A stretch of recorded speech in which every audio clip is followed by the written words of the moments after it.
नमस्कार। आप देख रहे हैं आपके साथ मेरी बात और मैं प्रिय रंजन भारती। लोकसभा चुनाव आखिरी दौर में पहुंच चुका है और गर्मी भी चरम पर पहुंच गई है। गर्मी सिर्फ बिहार में नहीं है, पूरे देश में है, लेकिन उत्तर भारत में तापमान का जो रिकॉर्ड तोड़ बढ़ोतरी उसमें हो रही है वो अपने आप में अनूठी है। राजस्थान से लेकर के बिहार में तापमान 50 के पार तक पहुंचने को लालायित है और इस तपिश में, इस भीषण गर्मी में बिहार के अंदर जो हालात बन रहे हैं उसकी चर्चा करने आपसे बैठा हूं। अभी कुछ दिनों पहले ये बात मैंने की थी, लेकिन फिर आज जरूरत आन पड़ी है कि मैं उस पर चर्चा करूं, आपसे एक वीडियो साझा करूं। बिहार में एनडीए की सरकार है, डबल इंजन की सरकार है, नीतीश कुमार मुख्यमंत्री हैं और शिक्षा विभाग में हाहाकार है। शिक्षा विभाग में हाहाकार है, जनता त्राहिमाम कर रही है। वो सिर्फ एक अधिकारी, एक पागल अधिकारी की वजह से हो रहा है। हाँ, मैं पागल अधिकारी इसलिए कह रहा हूं कि वो लगता ऐसा है कि जानबूझकर जनता को और खास करके छात्रों को, शिक्षकों को प्रताड़ित करने के लिए और एनडीए की सरकार जो केंद्र में नरेंद्र मोदी की सरकार है, उनकी छवि को, उनकी साख को धूमिल करने के लिए लगता ऐसा है कि वो जानबूझकर साजिश के तहत ऐसा कर रहे हैं। भीषण गर्मी में बच्चों के स्कूल की टाइमिंग्स को लेकर पहले भी बवाल हो गए। जब तापमान 50 का रिकॉर्ड छू रहा हो तब आप कल्पना कर सकते हैं कि मध्यम वर्गीय और निम्न वर्गीय परिवार के बच्चे जो सरकारी स्कूलों में पढ़ने के लिए बाध्य होते हैं, उन्हें स्कूल जाने के लिए मजबूर कर देना, और वो भी सुबह सवेरे आंख मलते हुए, ये कितनी बड़ी बेईमानी है और कितनी बड़ी नाइंसाफी है, आप कल्पना कर सकते हैं। और जी हाँ, ये के पाठक के तुगलकी फरमान के चलते हो रहा है। पहले भी स्कूल की टाइमिंग्स को लेकर बहुत बवाल हुए, अब इस तपिश में स्कूलों की टाइमिंग्स तो उन्होंने कम कर दी ही, ये बाध्य कर दिया कि सारे स्कूलों में बच्चे नियत समय पर पहुंचेंगे, 6 बजे पहुंच जाएंगे। आंख मलते हुए आप अपने शरीर को बल्कि जागृत करें या न करें, स्कूल जाने के लिए भूखे पेट या बदहाल होकर भी पहुंचने को बाध्य हो जाए, ये फरमान उन्होंने जारी कर दिया। और इस फरमान के तहत उन्होंने स्कूल के शिक्षक शिक्षिकाओं को भी ये आदेश जारी किया कि बच्चों के पहुंचने के पहले, चाहे आप जहां भी रहें, जिस हालत में रहें, स्कूल में मौजूद हो जाए। ये तुगलकी फरमान, इससे न केवल लोगों में एक घुड़दौड़ सी मच गई, बल्कि जो नौकरी पेशा शिक्षक हैं वो हताश, निराश होकर स्कूलों में घर को बेहाल छोड़कर पहुंचने को बाध्य हो गए।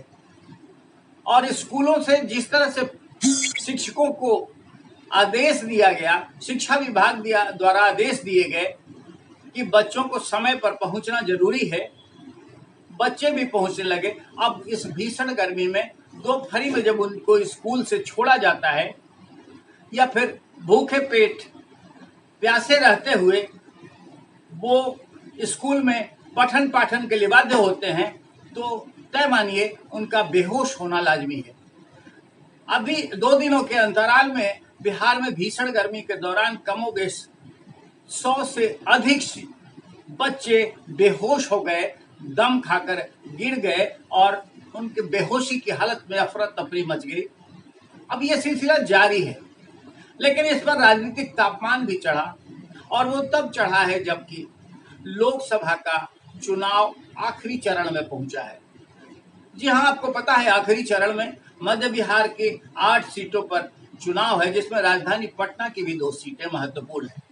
रामकृपाल यादव पाटलिपुत्र से सांसद हैं, उनका क्षेत्र पटना का ग्रामीण इलाका, और का शहरी इलाका पटना साहिब, बहुत सारे बच्चे यहाँ सरकारी स्कूलों में पढ़ने के लिए बाध्य हैं। अब उनकी बाध्यता ये है कि वो स्कूल जाने के लिए विवश हों, नहीं जाएंगे तो उनका नाम काट दिया जाएगा, उनको स्कूल से निकाल दिया जाएगा।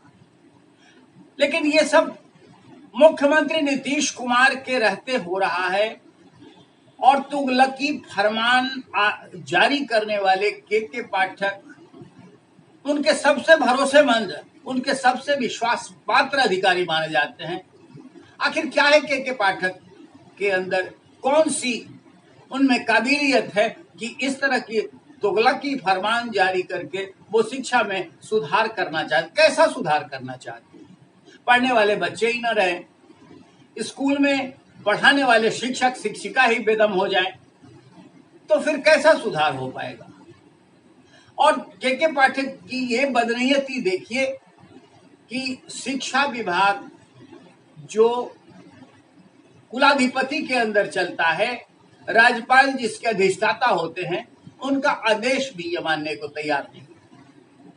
सारे विश्वविद्यालयों के खातों को बंद कर दिया। पिछले 6 महीने से वेतन के लिए लालायित हैं यहाँ के शिक्षक।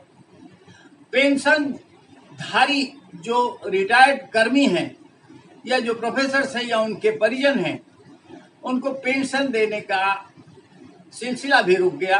पिछले 6 महीनों से पेंशन भी नहीं मिल रहा है, जबकि सुप्रीम कोर्ट का ये निर्देश है कि जो पेंशन पर आश्रित है, जिनका परिवार उस पर आश्रित है, जो बीमार है, उनका पेंशन किसी भी हाल में नहीं रोका जा सकता। राजभवन के आदेशों की अवहेलना तो ये अधिकारी कर ही रहे हैं, साथ साथ सर्वोच्च न्यायालय के आदेश और उसकी मंशा पर भी ये सवाल उठा रहे हैं।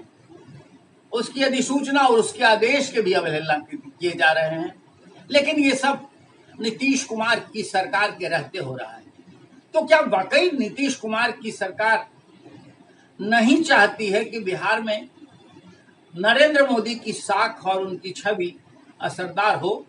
और क्या वो नहीं चाहते हैं कि बिहार में जो शिक्षा कर्मी हैं और जो शिक्षा क्षेत्र में लगे हुए छात्र छात्राएं, शिक्षाकर्मी, प्रोफेसर, शिक्षक, ये सब एक ऐसी छवि बना ले कि नरेंद्र मोदी की सरकार और बिहार में एनडीए की सरकार किसी योग्य नहीं है, इनके खिलाफ एक जनादेश देने के लिए बाध्य हो जाए? क्या नीतीश कुमार की मंशा ऐसी नहीं है? अगर ऐसी मंशा नहीं है तो फिर इस तुगलकी आदेश को जारी करने वाले ऐसे अफसर पर वो चाबुक क्यों नहीं चला रहे? अब सरकार ने, मुख्यमंत्री ने इतना होने के बाद आदेश जारी किया कि सभी सरकारी स्कूल बंद कर दिए जाएं, लेकिन इसमें भी के पाठक ने संशोधन कर दिया। अब आप देखिए, गौर करिए कि ये मुख्यमंत्री राजभवन, कुलाधिपति और सर्वोच्च न्यायालय को भी अपने तलवों के नीचे रखना चाहता है। एक ऐसे अधिकारी को आप पागल नहीं कहेंगे तो क्या कहेंगे? लेकिन मैं ये बताना चाहूंगा कि बिहार में जो सरकार, अभी जो व्यवस्था चल रही है, उसमें भारतीय जनता पार्टी कितनी पंगु है, इसका अंदाजा आप इसी बात से लगा लीजिए कि सरकार में रहते हुए भी भारतीय जनता पार्टी, इनके वित्त मंत्री, इनके उप मुख्यमंत्री की कुछ भी नहीं चल पा रहे, तनिक भी नहीं उनका कुछ सुना जा रहा है। और सुना जा रहा है तो सिर्फ और सिर्फ नीतीश कुमार का। और नीतीश कुमार इस तुगलकी फरमान जारी करने वाले अधिकारी को रट्टू तोते की तरह पाले पोसे जा रहे हैं। ये सब बड़ा विचित्र है। और ये सब तब हो रहा है जबकि बिहार में नरेंद्र मोदी की गाड़ी को विजय रथ के मुकाम तक पहुंचाने के लिए नीतीश कुमार भी जोर लगा रहे हैं। लेकिन समानांतर रूप से ये नहीं चल रहा है। इसमें कहीं न कहीं प्रतिरोधी संदेश भी निकल कर आ रहा है कि नीतीश कुमार वास्तव में ऐसा चाहते हैं या नहीं, क्योंकि वो जिस तरह के आदेश का पालन करवा रहे हैं, जिस तरह के अफसरों का पालन पोषण कर रहे हैं, उनको बढ़ावा दे रहे हैं, वो बिहार की जनता में आक्रोश पैदा कर रही है, और आक्रोश पैदा हो रहा है तो वाकई वो सरकार के खिलाफ हो रहा है। एंटी इनकम्बेंसी फैल रही है, सरकार के खिलाफ लोग गुस्से में आ रहे हैं, और इस गुस्सा के भड़कने का माध्यम अगर कोई कारण बन रहा है वो तो नीतीश कुमार और उनके अधिकारी बन रहे हैं। सिर्फ एक के पाठक नहीं, नीतीश कुमार की मंडली में, इनकी सरकार में ऐसे अधिकारियों की कमी नहीं है जो पाले पोसे गए हैं। और अब जो बिहार की जनता त्राहिमाम कर रही है, जिस तरह से उनके बीच एक अफरा तफरी का माहौल बन रहा है, वो उन अफसरों के तुगलकी आदेश के कारण हो रहा है, जिनमें के पाठक प्रधान। सरकार को आखिर चाहिए क्या? अब तो लगता यही है कि बिहार में वाकई नीतीश कुमार के रहते भर में ये जिस तरह के आदेशों का पालन करवाया जा रहा है, वो एनडीए के प्रतिकूल वातावरण बनाने का सहायक माध्यम बन रहा है। और इस तरह से ये स्पष्ट संदेश निकलकर सामने आता है कि नीतीश कुमार कहीं वास्तव में तो इस तरह के आदेश से सरकार के रहते भर में एनडीए का चूना तो नहीं लगवा रहे। अब ये विचार का विषय है, लेकिन सबसे ज्यादा महत्वपूर्ण ये है कि ऐसे अधिकारी को, जिसे पागल कहा जाना चाहिए, उस पर तुरंत फुरत सरकार को कार्रवाई करने की आवश्यकता है, ताकि मध्यम वर्गीय और निम्न वर्गीय परिवार जो बिहार में बदहाल हो रहा है उस पर रोक लग सके। और बिहार के शिक्षा में सुधार के नाम पर जिस तरह से अफरा तफरी मचाई जा रही है, जिस तरह का माहौल पैदा किया जा रहा है, उस पर तुरंत विराम लगाया जा सके। चुनाव है और चुनाव आखिरी दौर में पहुंच चुका है। दूसरे दिन के बाद जब आप मतदान करते होंगे तो आपके मन में भी ये विचार आएगा कि हमें क्या करना चाहिए, लेकिन आप मतदान में अपने बढ़ चढ़ कर भागीदारी निभाएं और वास्तविक रूप से जो उम्मीदवार आपको दिखे कि वो जनता का सही सेवक हो सकता है, उसे अपना वोट दें। मेरा ये आग्रह है। और ये भी कि आप हमारे चैनल को हमेशा देखते रहें, बने रहिए हमारे साथ, देखते रहिए आपके साथ मेरी बात। फिर हम मिलते हैं। नमस्कार।